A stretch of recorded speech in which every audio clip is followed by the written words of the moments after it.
कैसे हैं आप लोग। चैनल पे नए हो तो चैनल को सब्सक्राइब कर दो, वीडियो को लाइक कर दो। तो जैसा कि हमने पिछले एपिसोड में देखा था, हमारे ये जैन में उस वाइट हेयर लेडी को मार दिया था। और अब आगे हमें दिखाया जाता है हमारी फैंग बियन वहाँ आके कहती है क्या ये यंग मास्टर ने किया हुआ है। तभी हमारा ये जैन उसे देखता है और अपना अटैक फॉर्म करके उसके ऊपर छोड़ देता है। वो अटैक सीधे फेंग वैन की तरफ जा रहा होता है, लेकिन हमारी फेंग वैन उस अटैक को डॉज कर लेती है। हमारी फेंग वैन ये देख के कहती है लगता है यंग मास्टर ने अपना कंट्रोल खो दिया है। और ये जो दो गोल्डन विंग्स के पेयर है, क्या ये एंटिटी ऑफ गॉडली जाइंट हो सकती है। दोस्तों, एंटिटी का मतलब हुआ सिंगल एग्जिस्टेंस। हमारा यीज़वैन फिर से फेंग वैन पर अटैक करता है और हमारी फेंग वैन उस अटैक को डॉज करते हुए अपने हाथ में एक अटैक फॉर्म करते हुए कहती है लगता है मुझे पहले यंग मास्टर को बेहोश करना होगा। और वो अपना अटैक सीधे यीज़वैन के माइंड पर कर देती है, जिस वजह से हमारा यीज़वैन अनकॉन्शियस होकर ग्राउंड में गिर जाता है। फैंग वैन हमारे यीज़वैन को देखते हुए कहती है कि गॉडली जाइंट की एंटिटी तो एंशिएंट गॉड का अवशेष है। मैंने ही कभी नहीं सोचा था कि ये यंग मास्टर की बॉडी में होगा। क्या ऐसा हो सकता है ये मेरे किंग का काम हो। लेजेंड्स के अनुसार जब गॉडली जाइंट की पावर अवेक होती है, या तो वो पर्सन इस वर्ल्ड का सेवियर बनता है या तो डिस्ट्रॉयर। लगता है मेरे किंग के पास कोई दूसरा रास्ता नहीं होगा। हालांकि अगर यंग मास्टर हमारे वॉइड क्लैन को अपनी गॉडली जाइंट एंटिटी के साथ मजबूत करने में कामयाब रहे, तो हमारे लिए खतरनाक लड़ाइयाँ कोई भी मायने नहीं रखेंगी। मुझे जल्दी से यंग मास्टर को ताकतवर बनाना होगा। उसके बाद सीन शिफ्ट होकर जाता है जंगल में, जहाँ आग जल रही होती है। वहाँ हमारा यीज़वैन बेहोशी की हालत में कह रहा होता है उन्हें मत मारो। तभी वो अचानक से उठता है।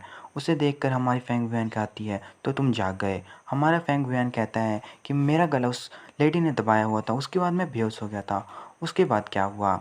हमारी फेंग वैन उसे देख के कहती है मुझे इसे एंटिटी ऑफ गॉडली जाइंट के बारे में नहीं बताना चाहिए, नहीं तो ये इसकी प्रैक्टिस को अफेक्ट करेगा। वो कहती है मैं तुम्हारे विलेज गई थी तुम्हें उस असैसिन से बचाने के लिए, पर बाकी सारे विलेजर मर चुके थे। इस बात को सुन के हमारा यीज़वैन कहता है क्या सभी मारे गए।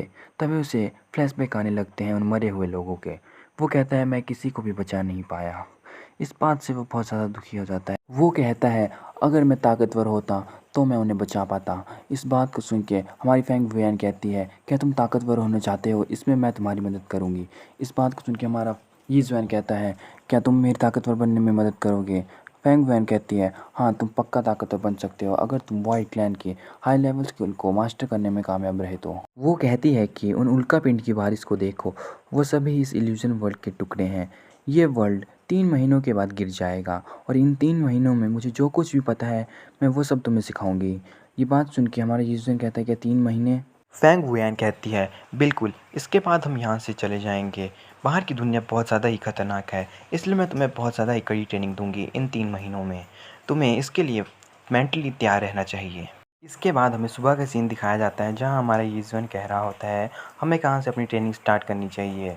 वो कहता है ये कुछ ज़्यादा ही जल्दी नहीं है, अभी तो मुझे और सोना है। इस बात को सुनने के बाद हमारी फैंग वैन कहती है कि टाइम ख़त्म हो रहा है। मुझे तो इस बात का डर है कि तुम्हें इन 3 महीनों में सोने का भी मौका नहीं मिलेगा। अब जल्दी से मेरा पीछा करो, क्योंकि आज तुम्हें बहुत ज़्यादा ही चीज़ें याद करनी हैं। वो कहती है ये जगह बहुत ज़्यादा ही बड़ी है, हम इस जगह को अपने ट्रेनिंग ग्राउंड की तरह यूज़ करेंगे। इस बात को सुन के हमारा यूजन तैयार होते हुए कहता है कि हमें पहले कौन सी चीज़ सीखनी है। मैं पिछले कुछ सालों से अपने अंकल चैंग के साथ नक्कल फिस्ट की प्रैक्टिस कर रहा हूँ, इस वजह से मेरे पास थोड़ा सा फाउंडेशन है कुंग फू में। इस बात को सुन के हमारी फैंग बहन कहती है अच्छा तो तुम्हारे पास फाउंडेशन है, तो जल्दी से जाके पहले इस पेड़ को तोड़ दो।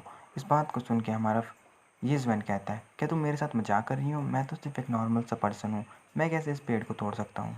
इस बात को सुन के फैंग वैन कहती है कि तुम्हारे अंदर हिम्मत ही नहीं है प्रयास करने की, तुम वाइट क्लैन के प्रिंस हो, तुम्हारी बॉडी में रॉयल फैमिली की हिडन पावर है। इस बात को सुन के हमारा यीज़वैन कहता है ठीक है, देखते हैं मेरा रॉयल ब्लड कितना ज़्यादा पावरफुल है। इसी के साथ हमारा यीज़वैन अपने पंच को उस पेड़ पे मार देता है, जिस वजह से उसी का हाथ फूल जाता है और वो इधर दौड़ते हुए कहता है बहुत ज़्यादा ही बुरा है, मेरा हाथ तो बहुत ज़्यादा दर्द कर रहा है, रॉयल ब्लड ने तो अपना काम किया ही नहीं। इसे देखकर हमारी फैंग वैन कहती है लगता है यंग मास्टर अपनी एंटिटी ऑफ गॉडली जाइंट का नॉर्मल कंडीशन में यूज़ नहीं कर सकते, मुझे इन्हें बेसिक से ट्रेनिंग देनी पड़ेगी।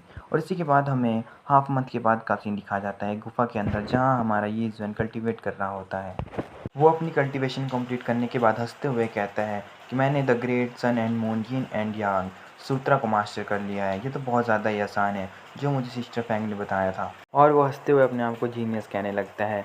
उसे देखकर हमारी फैंग वुयान कहती है जैसा कि एक्सेप्ट किया था हमने, वर्ल्ड क्लैन के प्रिंस है। जहाँ ऑर्डिनरी पीपल को 3 साल लगते हैं स्किल को सीखने के लिए, वहीं हमारे यंग मास्टर ने इसे हाफ मंथ में सीख लिया बिना उसके मेन बातों को जाने हुए। हमारा यूजमैन कहता है, मैं तो पसीने से भीग चुका हूँ, प्रैक्टिस करने के बाद मुझे रिवर में जाके बात ले लेना चाहिए। और इसी के साथ वो अपने कपड़े उतार देता है, जिसे कि हमारी फेंग वैन भी देख लेती है, जिसे देखकर वो शर्मा जाती है।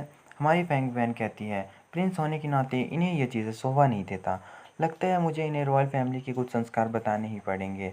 हमारा यूजमैन कहते हैं, सिस्टर फेंग पता नहीं किधर है, मैंने कुछ दिनों से उन्हें देखा ही नहीं।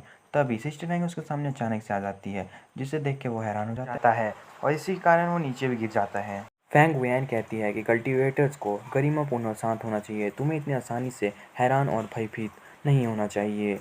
हमारे यूजमैन को दिखाया जाता है, जो कि शर्माते हुए कहता है, तुम्हें मुझे पहले से बताना चाहिए था कि तुम पहले से ही इधर हो। फेंग वैन उसकी बातों को इग्नोर करते हुए कहती है कि तुमने तो थोड़ा सा ही प्रोग्रेस की अभी the great sun and moon yin and yang sutra में, अब तक तो तुम्हें इसके अगले स्टेज में पहुंच जाना चाहिए था। हमारा यूजमैन कहता है, क्या तुम सीक्रेटली मुझे प्रैक्टिस करते हुए भी देख रही थी? तुम तो मेरी प्राइवेसी में भी दखल दे रही हो।